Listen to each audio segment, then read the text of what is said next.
In this video, we will explore timestamp-based protocols, a crucial topic in database management systems. We'll understand how these protocols ensure smooth and correct data handling when multiple users or applications are accessing the database at the same time. Let us begin. Let's start by defining what timestamp-based protocols actually are. These are concurrency control techniques that employ timestamps to establish the order in which transactions should occur. Unlike methods that use locks, timestamp-based protocols use time as the primary mechanism for coordinating transactions. The key characteristics of timestamp-based protocols are that each transaction is assigned a unique timestamp. These protocols ensure conflict serializability, meaning that the outcome is as if the transactions ran one after another, in a specific order. Timestamp-based protocols inherently prevent deadlocks, a common issue in lock-based systems by design. They also maintain read and write timestamps for each data item, which helps in managing the flow of transactions. Now, let us understand how these timestamps are generated. Timestamps are crucial for determining the serialization order of transactions.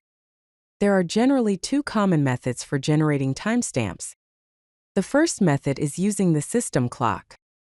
In this approach, the current value of the system clock is used as the timestamp.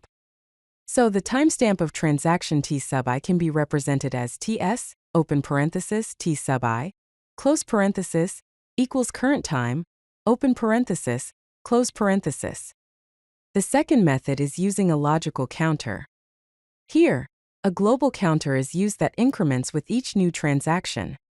Therefore, the timestamp of transaction T sub I is represented as TS, open parenthesis, T sub I, close parenthesis, equals counter plus plus.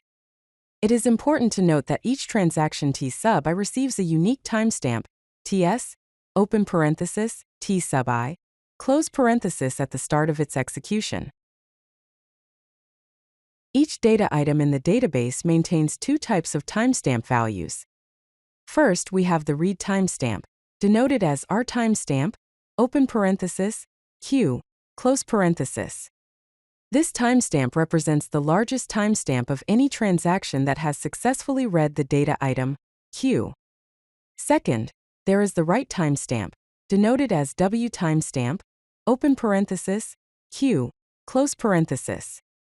This indicates the largest timestamp of any transaction that has successfully written to the data item, Q. These timestamps are essential because they help in determining whether a read or write operation complies with the timestamp ordering protocol.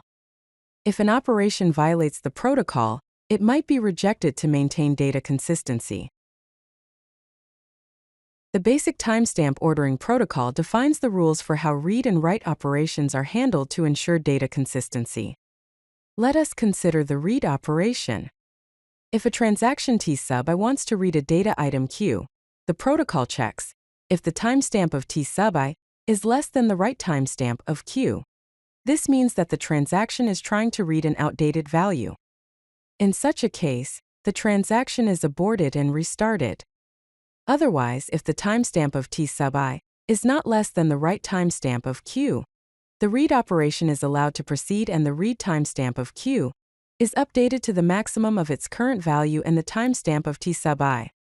On the other hand, for a write operation, if a transaction T sub wants to write to a data item Q, the protocol checks if the timestamp of T sub I is less than the read timestamp of Q, or the timestamp of T sub I is less than the write timestamp of Q.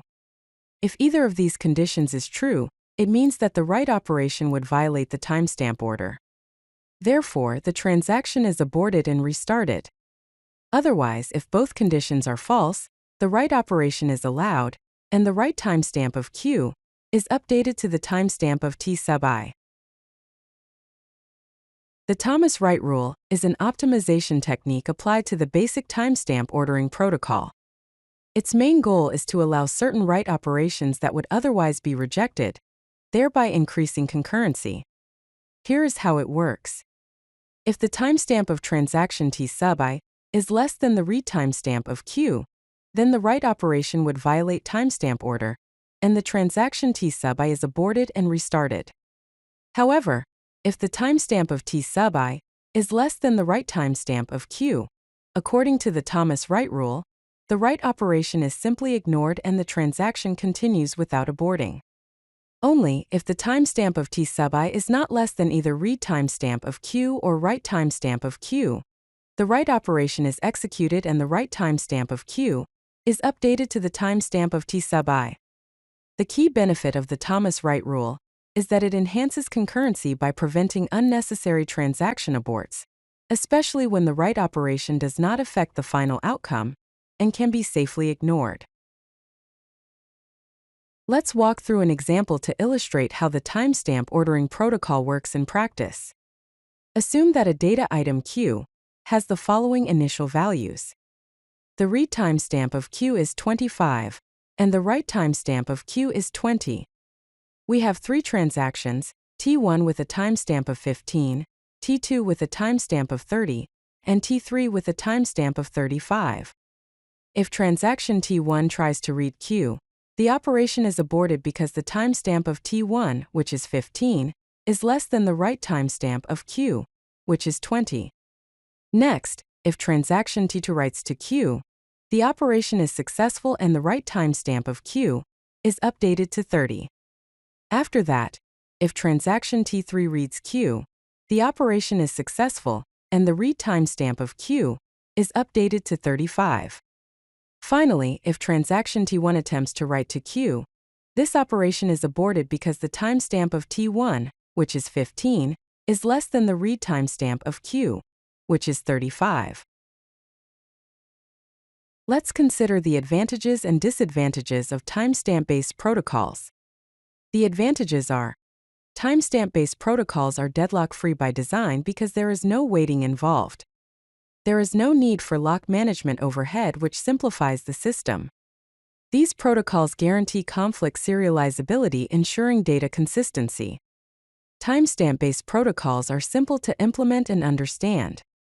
They work well in distributed database systems because timestamps provide a consistent and decentralized method for coordinating transactions.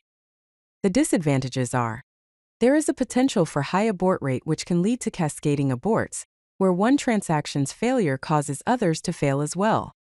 Long transactions may face starvation because they are repeatedly aborted if they conflict with shorter, more recent transactions. There is an overhead of maintaining timestamps for each data item, which can consume additional resources. Timestamp generation must be unique and monotonically increasing to ensure the correct ordering of transactions. Timestamp-based protocols can be less efficient than locking in scenarios with low contention.